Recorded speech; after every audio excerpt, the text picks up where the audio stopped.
Once upon a time there was a mother and father whose son was a dreamer. One morning, the boy woke up and said to his mother, "Mother, I had a dream last night, but I won't tell you about it."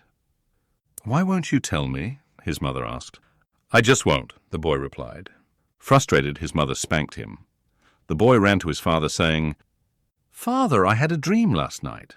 I didn't tell Mother, and I won't tell you either." His father, also annoyed, spanked the boy.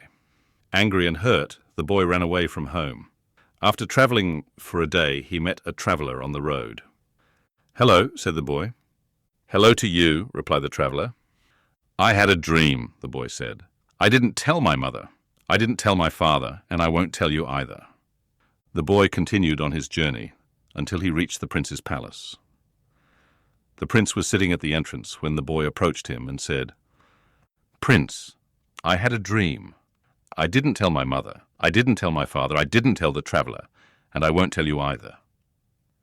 The prince, angered by the boy's defiance, threw him into a dungeon beneath the palace. Using his dagger, the boy dug through the wall of his cell, creating a hole that led into the adjacent room.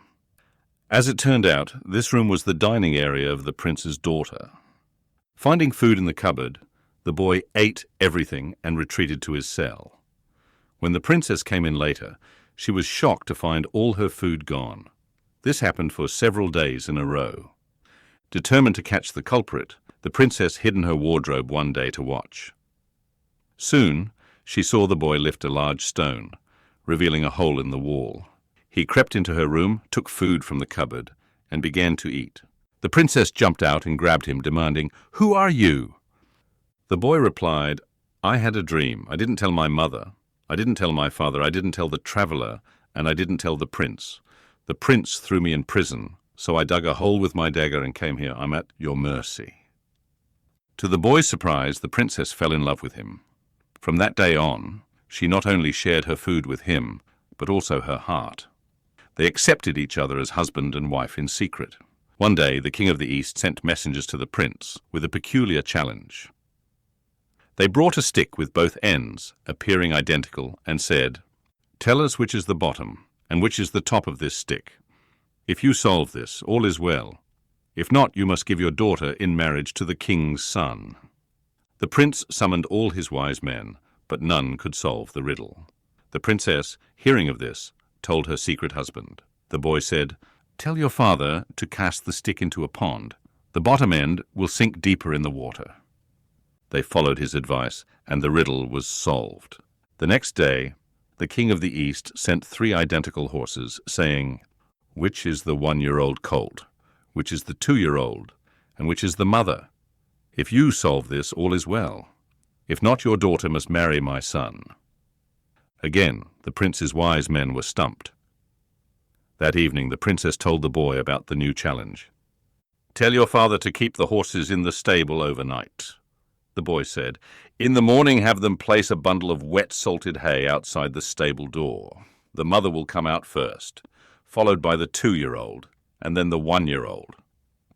They did as the boy suggested, and once again, the riddle was solved. The following day, the king of the East sent a final challenge.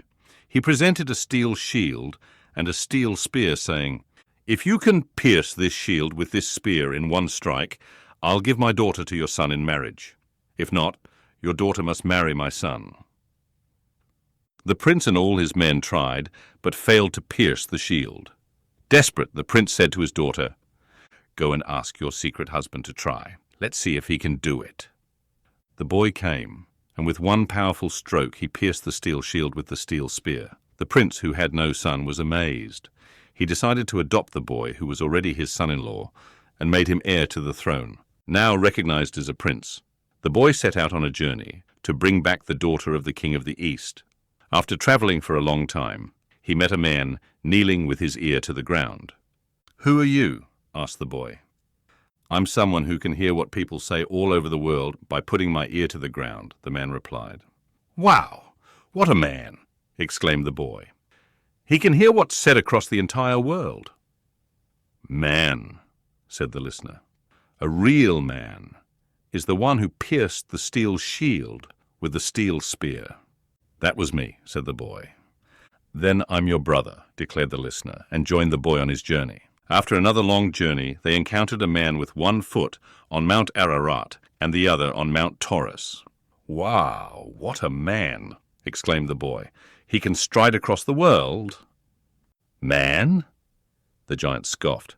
A real man is the one who pierced the steel shield with the steel spear. That was me, said the boy.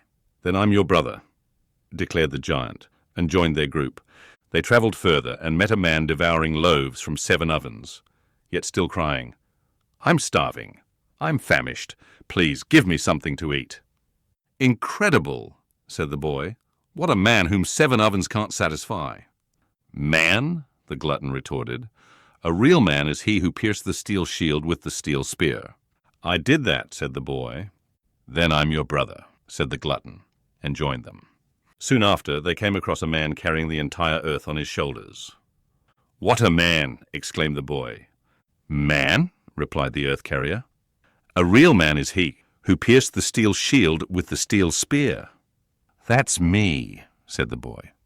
Then I'm your brother, said the earth carrier, and he too joined the group. Their journey led them to the bank of the Euphrates River, where they found a man lying flat, drinking the river dry. Yet he still cried, I'm thirsty, I'm parched. More water, please. Wow, exclaimed the boy. What a man whom the entire Euphrates can't quench. Man, the river drinker scoffed. A real man is he who pierced the steel shield. That was me, said the boy. Then I'm your brother, declared the river drinker, joining their group. Soon after, they encountered a shepherd playing his horn. As he played, hills and valleys, plains and forests, people and animals all began to dance. Incredible, the boy marveled. What a man whose music makes the whole world dance. Man, the shepherd replied. A real man is he who pierced the steel shield. I did that, said the boy.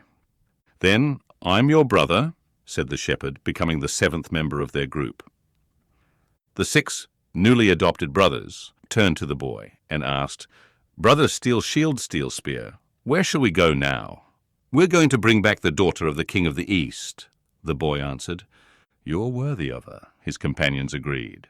Soon they arrived at the city of the king of the East. Seeing them approach, the king secretly instructed his servants. These 7 fellows have come for my daughter. Heaven forbid. They look like timid lads who could barely finish a bowl of soup.